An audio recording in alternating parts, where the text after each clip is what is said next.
Halo deh, kali ini aku mau bahas laptop yang cukup menarik, yang harganya cukup affordable, dan tentunya buat ngedit, buat kerjaan, dan buat gaming tipis-tipis, ini masih oke banget. Ini adalah SP14. SP14 ini adalah laptop yang menawarkan performa yang menarik, yang dimana harganya sendiri ini masih cukup terjangkau loh. Di range harga 5 jutaan, udah bisa dapetin laptop yang satu ini. Dari segi desain, jujur aja ya, untuk desain tipikal dari laptop XP yang entry level ya kayak gini aja.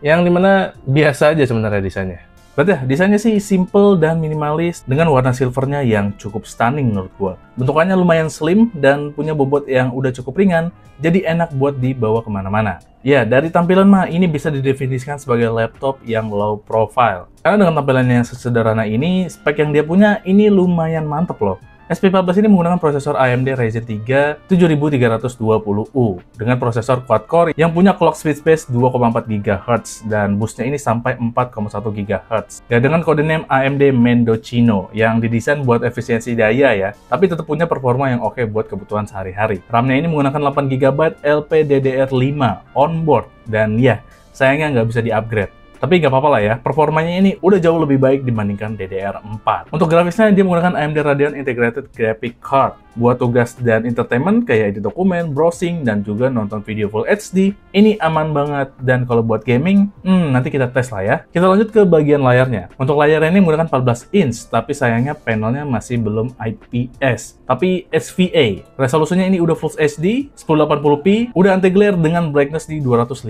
nits, dan warnanya ini 45% NTSC. Ya, dari warnanya sih masih kurang lah ya. Dan ya, kalau misalnya kalian butuh akurasi warna yang detail, mungkin kalian harus beli yang namanya monitor eksternal. Nah, di bagian atas layar, yaitu webcamnya, ini udah menggunakan HP True Vision, dan ini udah di 1080p Full HD. Untuk kualitasnya, ya biasa-biasa aja, dan ya ini udah oke lah untuk meeting online, seperti di Zoom ataupun Google Meet. Dan webcamnya udah ada anti-spy, jadi ini udah lumayan aman. Kalau ditanya apa yang nggak disuka dari laptop yang satu ini, mungkin gua akan menjawab legend pada keyboardnya ini. Jujur ini aneh banget, atau gua nggak terbiasa aja ngelihat legend yang mereka gunakan ini. Tapi keyboardnya sendiri udah enak kok buat ngetik. Dia punya travel distance yang udah pas, dan touchpadnya ini berada di posisi yang tengah, dan gua rasa sih ini juga udah enak aja. Dan ini udah ada backlight berwarna putih. Sekarang kita ke bagian portnya. Ini udah lumayan lengkap lah untuk laptop standar segini ya. Ada satu port USB Type-C, dua port USB Type-A, satu port HDMI, satu port audio jack, dan satu port charging. Untuk posisinya gue cukup suka ya, karena yang charging ada di sebelah kanan berbarengan dengan satu port USB-A. Jadi nggak terlalu numpuk di bagian kiri. Dan ya, ini ngeliatnya sih cukup enak ya. Oh ya, lupa. Untuk build quality yang dia punya ini lumayan solid ya, walaupun bodinya masih dominan dari plastik. Tapi ya, di kelas harganya sih ini udah wajar banget. Wi-Fi 6 dan juga Bluetooth 5.3 udah hadir juga di laptop yang satu ini. Kecepatan transfer data jauh lebih ngebut, dan untuk koneksi internetnya ini udah lumayan stabil. Untuk peraudioan, ini menggunakan dual speaker, suaranya lumayan kenceng, meskipun bahasanya sih nggak begitu terasa. Tapi ya masih oke lah buat kebutuhan casual listening ataupun nonton film. Untuk baterainya ini lumayan ya, kalau dipakai buat kerja ringan, seperti browsing, atau nonton video, baterainya ini bisa bertahan di sekitaran 6-7 jam. Tapi kalau dipakai buat multitasking yang cukup berat, ini tentunya akan lebih boros. Tapi untungnya di sini kita mendapatkan adapter 45 watt, dan ini udah smart AC, jadi ngecasnya ini lumayan cepat dan masih aman. Oke, dengan AMD Ryzen 3 7320U, di Cinebench R23, single core-nya ini dapat di 1049, dan untuk multi-core-nya ini di 4249. Sedangkan di Crystal Disk Mark, ini udah ngebut banget nih.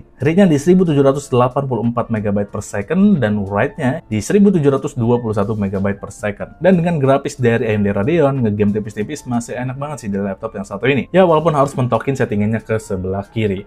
Di Valorant, ini udah oke banget dan juga playable, karena kita mendapatkan 80-an FPS. Dan gue pun juga nyobain di game yang viral sekarang ini, yaitu Marvel Rivals. Dan ya, ternyata tidak terlalu playable. Karena mungkin environment-nya lumayan banyak banget ya di game yang satu ini. Karena cuma dapat di 15 FPS. Dan ini pun juga akan mengindikasikan bahwa di game-game AAA, pastinya laptop ini tidak akan sanggup.